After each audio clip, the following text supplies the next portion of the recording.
大家係咪都係咁呢？就係遇到一啲順心嘅事情就開心成日，但係凡係遇到一啲少少嘅唔順利啦，就會覺得好煩躁啦、好灰啦，覺得全世界咧都同你作對。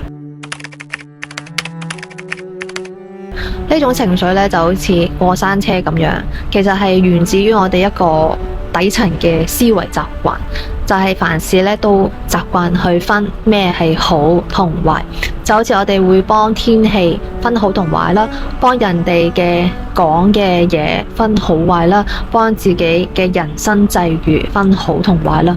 但係你有冇諗過，一旦你開始咁樣去分呢，你就已經活喺一個幻象入邊。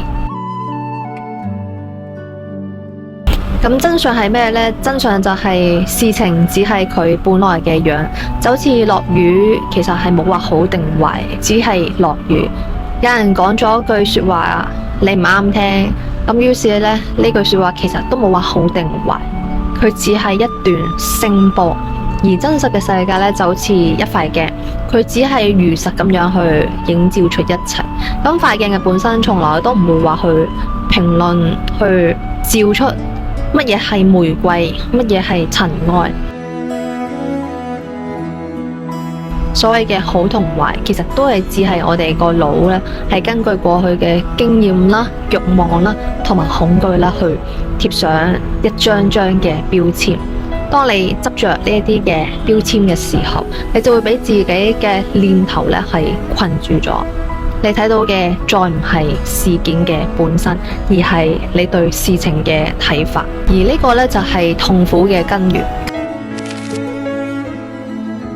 咁可以點做呢？就係練習觀照啦。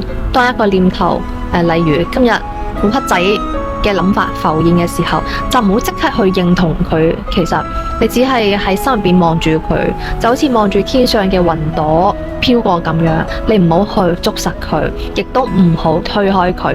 慢慢你就會發現，你並唔係呢個念頭嘅本身，你係望住念頭嘅嗰一份覺知。